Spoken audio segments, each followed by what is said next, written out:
Hello guys, இந்த வீடியோல வரக்கூடிய 2024 வருஷத்துல நீங்க பண்ணக்கூடிய முக்கியமான ஒரு விஷயத்தை பத்தி தான் பார்க்க போறோம். அதுதான் மணி சேவிங்ஸ். இந்த 2024ல money saving goal and challenges நீங்க செட் பண்ணதுக்கு முன்னாடி முதல்ல நல்ல கோல்ஸ் செட் பண்ணணும். அதுக்கப்புறமா ஒரு சாலிடான பிளானை கிரியேட் பண்ணணும். அண்ட் ஃபைனலா தான் அந்த கோலை ரீச் பண்ணணும். சோ 2024ல நம்ம செய்யக்கூடிய ஒரு 10 பாயிண்ட்ஸ் பத்தி தான் தெளிவா பார்க்க போறோம். அதாவது 2024க்கான மணி சேவிங் சேலஞ்ச பத்தி ஒரு 10 பாயிண்ட்ஸ் தெளிவா பார்க்கலாம். சரி ஓகே கைஸ், வாங்க இந்த வீடியோக்குள்ள போலாம்.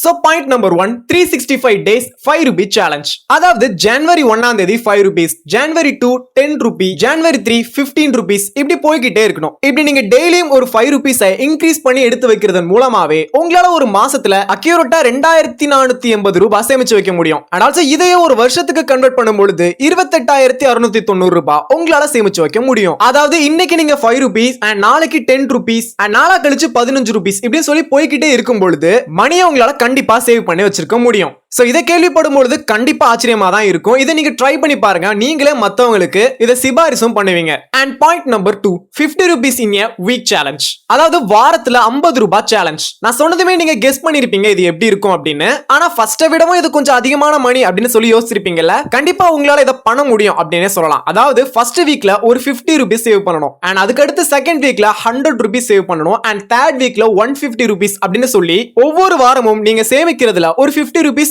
எக்ஸ்ட்ராவா சேவ் பண்ணணும். இந்த மாதிரி நீங்க பண்ணிட்டு வரதன் மூலமா ஒரு வருஷத்திலேயே உங்களால 68900 ரூபாய் சேமிச்சு வைக்க முடியும். சோ இந்த மாதிரி வீக்லி சேலஞ்ச் பண்றதன் மூலமாவும் உங்களால அதிகமான மணியை சேவ் பண்ணி வைக்க முடியும். And point number 3, subscription reset challenge. அதாவது சந்தா சேலஞ்ச். நம்ம என்டர்டைன்மெண்ட் அப்படிங்கிற ஒரு விஷயத்துக்காக மட்டுமே ஒவ்வொரு மாசமும் நெட்ஃபிளிக்ஸா இருக்கட்டும், ஸ்பாட்டிஃபையா இருக்கட்டும், டிஸ்னே பிளஸ் ஹாட்ஸ்டாரா இருக்கட்டும், இந்த மாதிரி எல்லா ஆப்ஸுக்குமே நம்ம பாக்குறோமோ இல்லையோ ஆனா அதுக்கு சப்ஸ்கிரிப்ஷன் மட்டும் வாங்கி வச்சிருக்கோம். அண்ட் ஆல்சோ அதுக்குன்னு ஒரு குறிப்பிட்ட அமௌண்ட்டும் கட்டி வைக்கிறோம். அதை எல்லாத்தையும் கேன்சல் பண்றதன் மூலமாவே நம்மளால அதிகமான சேவிங்ஸ் பண்ண முடியுது. கொஞ்சம் யோசிச்சு பாருங்க, அதுக்கெல்லாம் நம்ம அதிகமா சப்ஸ்கிரைப் பண்றோம், ஆனா நம்ம அதை பெர்ஃபெக்ட்டா யூஸ் பண்றோமான்னு கேட்டா கண்டிப்பா கிடையவே கிடையாது. சோ அந்த மாதிரியான விஷயங்களை தவிர்த்துட்டு இன்னும் கொஞ்சம் சேவிங்ஸ்ல அதிகமான மணியை போடுவதன் மூலமா மணியை நம்மளால ஜெனரேட் பண்ண முடியும். And point number 4, 1 rupee saving challenge. 1 ரூபாயெல்லாம் வச்சு நம்மளால சேமிக்க முடியுமா அப்படின்னு சொல்லி கேட்டா கண்டிப்பா நம்மளால முடியும். நான் சொல்றபடி சேமிச்சு பாருங்க. ஒரு வருஷத்துல நம்மளால 5738 ரூபாய் சேமிக்க முடியும். அது எப்படின்னு தானே கேக்குறீங்க. இப்போ 2024 ஜனவரி 1ல 1 ரூபாய் சேமிக்கணும். அதே மாதிரி அதுக்கு அடுத்த நாள் ஜனவரி 2ஆம் தேதி 2 ரூபாய் சேமிக்கணும்.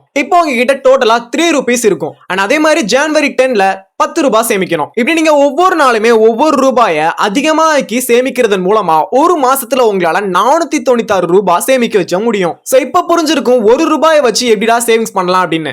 And point number 5, the pantry challenge. அதாவது உணவு கிடங்கு சேலஞ்ச். உங்க பசிக்கு போக அடுத்து நீங்க சாப்பிடுற சாப்பாடு எல்லாமே உங்களோடது இல்ல, அது வேற ஒருத்தரோடது.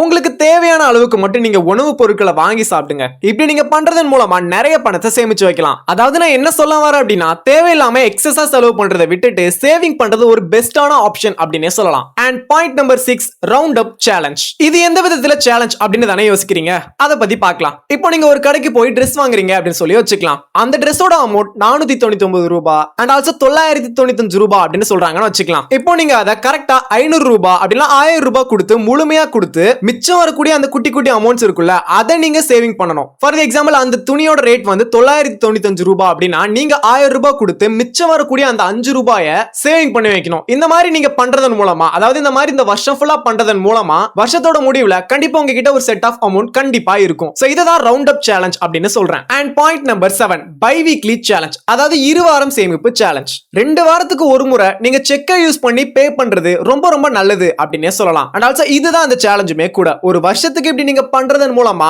26 செக்கை யூஸ் பண்ணி சேவ் பண்ணலாம். And point number 8, online shopping freeze challenge. ஆன்லைன்ல ஒரு பொருளை வாங்கணும் அப்படின்னா ஈஸியாவே நம்மளால வாங்கிட முடியும். இப்படி நம்ம ஆசைக்காக வாங்குவோமே தவிர லாஸ்டா அதை யூஸ் பண்ணுவோமா அப்படின்னு சொல்லி கேட்டா கிடையவே கிடையாது. கடைசி வரைக்கும் அந்த ப்ராடக்ட் வந்து எந்த பயனுமே இல்லாம தான் போயிடும். சோ ஆன்லைன் ஷாப்பிங்கை தவிர்த்துட்டு டைரக்டாவே போய் கடையில வாங்குறது ரொம்ப ரொம்ப நல்லது அப்படின்னே சொல்லலாம். ஏன் அப்படின்னா நீங்க சும்மா இருக்க நேரத்துல கூட ஆன்லைன்ல அமேசானோ பிளிப்கார்ட்டோ செக் பண்ணிட்டே இருந்தீங்கன்னா அந்த ப்ராடக்ட் உங்களுக்கு தேவையா இல்லையான்னு கூட தெரியாம அந்த ப்ராடக்ட்டை நீங்க வாங்க வாய்ப்பு இருக்கு. சோ அதனால தான் சொல்றேன், ஆன்லைன் ஷாப்பிங்கை ஃப்ரீஸ் பண்ணிட்டு கடையில போய் ப்ராடக்ட்ஸ் வாங்குறது ரொம்ப ரொம்ப நல்லது. உங்களால மணியையும் சேவிங்ஸ் பண்ண முடியும். And point number 9, the 100 envelope challenge. இதுல நீங்க என்ன பண்ணணும் அப்படின்னா, ஃபர்ஸ்ட் ஸ்டெப் என்ன அப்படின்னா 100 envelope வாங்கிக்கோங்க. அண்ட் ஸ்டெப் நம்பர் 2, அதுல 1ல இருந்து 100 வரைக்கும் இருக்கக்கூடிய நம்பர்ஸ் போட்டு வச்சுக்கோங்க. அதாவது ஒரு என்வலப் எடுத்துக்கோங்க. அதுல இருக்கக்கூடிய 50 நம்பர்ஸ் எடுத்தீங்க அப்படின்னா 50 அப்படின்னா 500 அப்படின்னா 5000 அப்படின்னு சொல்லி உங்களால எவ்வளவு போட முடியுமோ அவ்வளவு போடுங்க. இப்படி ஒவ்வொரு என்வலப் மூலமாவே நீங்க நிறைய பணத்தை சேமிக்க முடியும். சோ இந்த சேலஞ்ச பண்றதன் மூலமா கூட உங்களால மணியை சேவ் பண்ண முடியுது.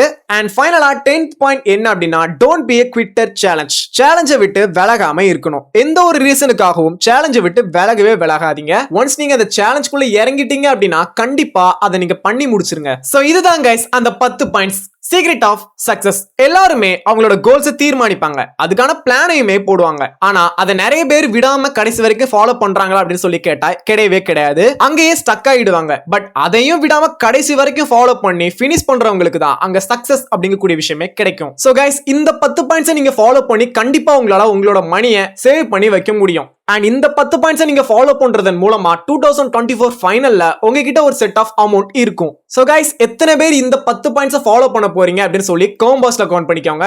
இந்த மாதிரியான அமேசிங்கான வீடியோஸ் உங்களுக்கு வேணும் அப்படின்னு நினைச்சா மறக்காம நம்ம சேனலையும் சப்ஸ்கிரைப் பண்ணிக்கோங்க. தேங்க்யூ ஃபார் வாட்சிங் திஸ் வீடியோ. Bye by.